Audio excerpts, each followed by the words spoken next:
I did not hit her. It's bullshit. It's not true. I did not hit her. I did not. Oh, hi, Mark.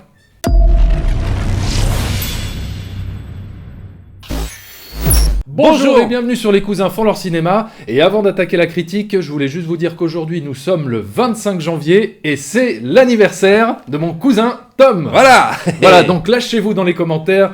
Je vous dirai pas mon âge, mais c'est mon anniversaire allez, aujourd'hui. Si, on va le dire. 24 ans, c'est ça ? 24 ans. Voilà, 24 ans.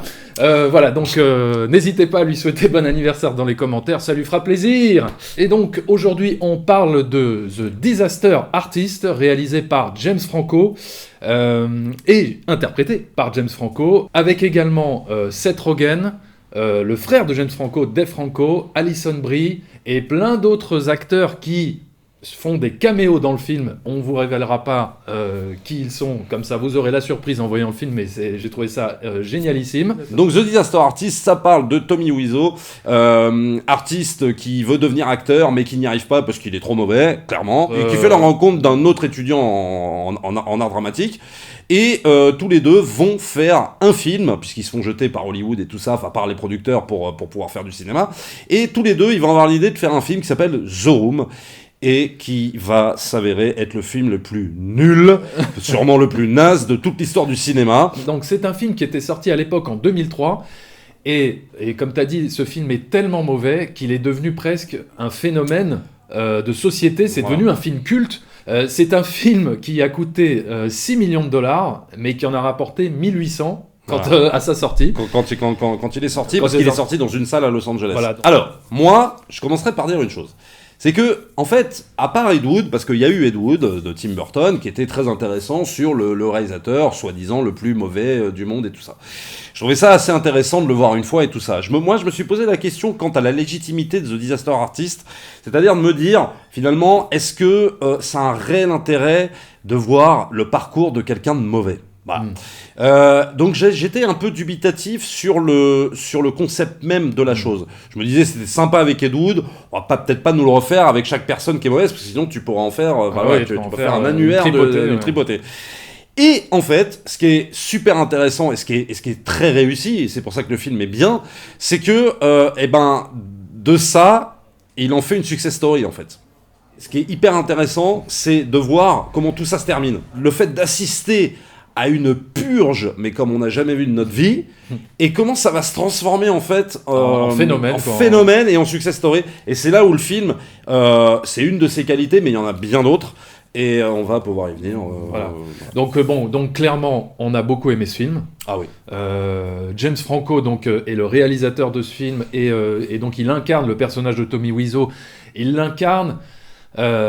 C'est tellement impressionnant la façon dont il se fond dans le personnage au point de complètement disparaître, c'est-à-dire que moi je ne voyais plus l'acteur James Franco, je voyais Tommy Wiseau, quoi. C'est hallucinant à quel point il a réussi à se transformer au niveau de son apparence physique, au niveau de ses mimiques, la façon dont il parle. C'est vraiment impressionnant, et même dans sa manière de mal jouer.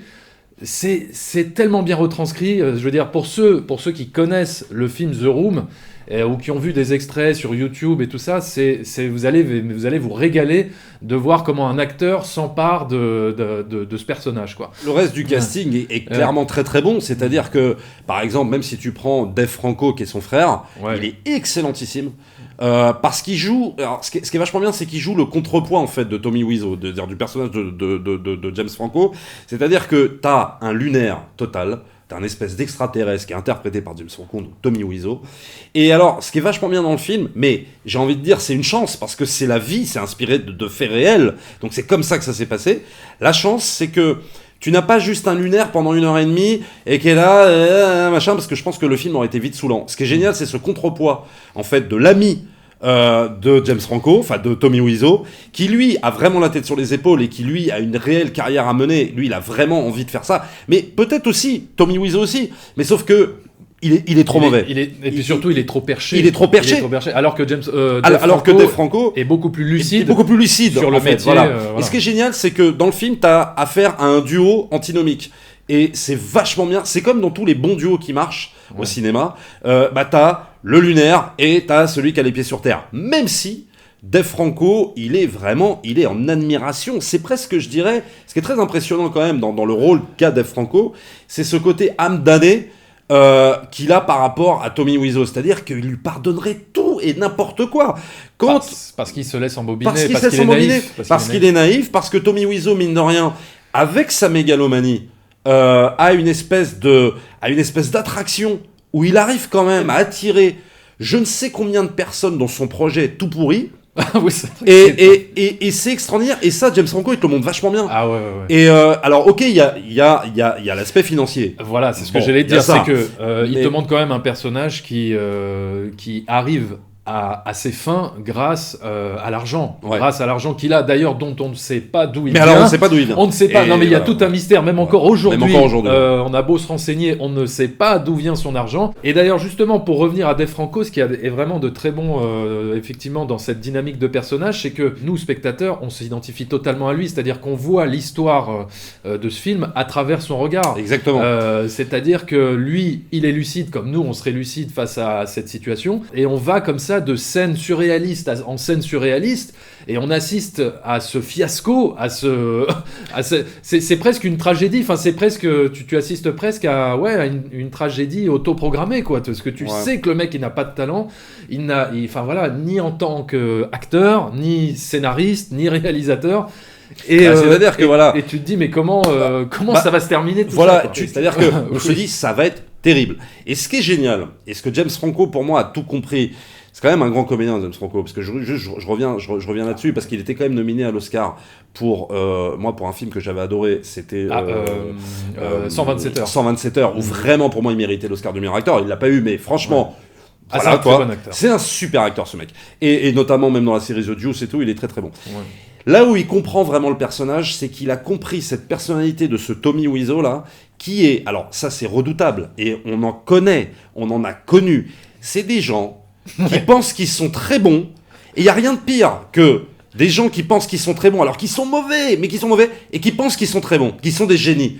Et ça fait une personnalité, c'est-à-dire amusante, oui, mais avec la contrepartie après, c'est-à-dire qu'à un moment donné, et il te le montre dans le film, imbuvable, et qui dépasse les bornes, parce qu'il se prend limite pour Stanley Kubrick, alors c'est l'antithèse. Et ce qui est super intéressant, c'est que tu as des scènes, alors d'accord, tu pars un peu dans la rigolade et dans la pantalonnade et tout ça, et c'est très bien géré, mais il y a quand même des moments dans le film où Franco, il alterne avec des scènes franchement malaisantes, quoi, où Tommy Wiseau, interprété par Franco, impose son point de vue, mais en ne comprenant rien et en n'y connaissant rien au cinéma, et ça devient terrible. Et donc il y a des scènes, alors on va pas dire dramatiques, c'est-à-dire c'est pas des scènes non plus où tu vas pleurer, mais c'est des scènes, tu vois, où d'un seul coup, il casse le rythme du rire pour mettre du drame dans son film. C'est là où c'est très très réussi. Ouais. Et c'est vrai que son approche du personnage est très très juste, parce que il aurait pu faire un film en égratignant totalement son personnage et en se moquant de lui pendant tout le film, parce qu'il y a quand même matière à le faire, quoi. Mais je trouve qu'il porte un regard. Mais t'as l'impression qu'il l'aime des fois, son personnage. Oui, il l'aime parce que c'est là où c'est ouf. Un regard presque pas de tendresse envers son personnage, si, un peu. mais presque compatissant, parce que voilà, quand t'es James Franco et que t'as cette carrière, je pense que tu es passé par toutes les phases, et je pense que tu sais ce que c'est que d'essayer de réussir dans ce métier. Ouais. Et tu as sûrement connu des échecs, tu as sûrement vu même d'autres gens autour de toi échouer, etc. Et donc je pense qu'il sait ce que c'est, quoi, d'essayer de percer dans ce métier, la difficulté que c'est, et l'illusion qu'on peut avoir de ce doux rêve de devenir une star à Hollywood, quoi. Et donc ça, il le retranscrit vachement bien à travers la psychologie du personnage, et il arrive à nous le rendre attachant, malgré toute la mégalomanie et la jalousie compulsive qui caractérise le personnage. Exactement. Et là où ça marche énormément, The Disaster Artist, c'est quand James Franco nous montre des scènes où le personnage de Tommy Wiseau se rend compte de ce que les gens pensent de lui et pensent de son travail. Il a comme ça quand même s'il est perché et dans un autre univers, il a quand même quelques accès de lucidité où il se rend compte de ce que les gens pensent de lui. Et là, on voit un peu la souffrance. On voit la souffrance du personnage. C'est ça. Et on a à la limite, on peut éprouver de la peine malgré tous les défauts qu'il a. Parce que c'est vrai que ça fait mal. Ça fait mal quand on se rend compte de la médiocrité qu'on a, quoi. Notamment lors d'une scène qu'on ne spoilera pas.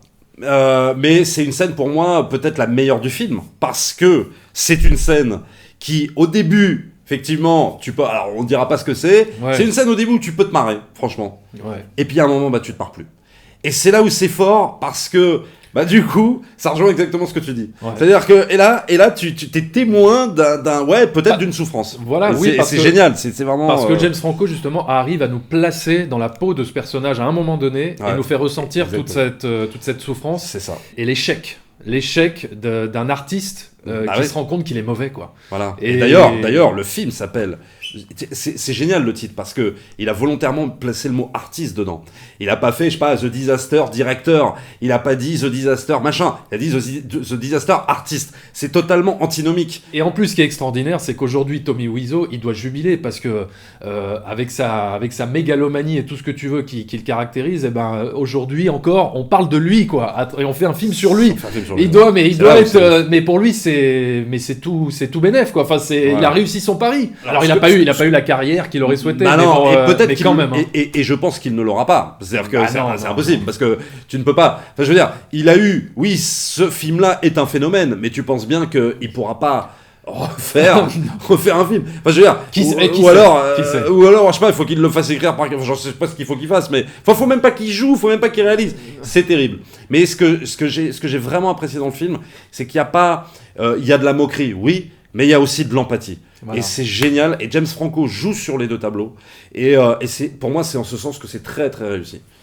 Il a mérité d'ailleurs, James Franco, son Golden Globe du meilleur acteur. Hein. Ah oui, très, complètement. très clairement. Complètement. Et, d'ailleurs, et alors, attends 2 secondes, très clairement. Et est-ce qu'il avait été meilleur film? il était au nominé Golden meilleur Globe. film au Golden Globe, ouais. Comédie. Mais dans la catégorie comédie. Ouais, mais il l'a pas eu. Il ne l'a pas eu. Non. Et je dirais même que James Franco mérite aussi un Oscar pour sa performance. Alors, il n'est pas nominé, Il est pas malheureusement, dans la catégorie meilleur acteur, mais moi, je lui aurais donné un Oscar. J'ai juste vu, dans les nominés, je crois que j'ai juste vu Gary Oldman pour Les Heures Sombres. Pour moi, James Franco le mérite beaucoup plus. Et pourtant, c'est Gary Oldman. Et pourtant, c'est Gary Oldman et qui joue très bien, Alors. même si j'ai trouvé un peu sa performance. Enfin, comment te dire, j'ai trouvé qu'il jouait de façon un peu trop théâtrale, mais Ouais. bon, bref. Mais non, mais là où est le tour de force de James Franco, c'est de s'être fait complètement oublier dans le film. C'est-à-dire qu'on ne voit plus James Franco, c'est terminé. Moi, au bout de 20 minutes, c'était fini. Je ne voyais que ce mec-là. Je voyais Tommy Wiseau, je ne le voyais plus. C'est impressionnant, c'est ne serait-ce que pour sa performance d'acteur, il faut aller voir ce film, quoi. Ah ouais. Mais en tout cas, pareil, donc le reste du casting, comme on a dit, il est vraiment impeccable. Seth Rogen est excellentissime. Génial. D'ailleurs, En- il est producteur du film. Enfin, il est Il- producteur de Disaster Artist. Oui, exact, Ouais. exact. Et non, mais ce qui est génial, c'est que à la base, il est juste engagé comme script sur le tournage du film, Ouais. et puis au fur et à mesure, il devient assistant réalisateur.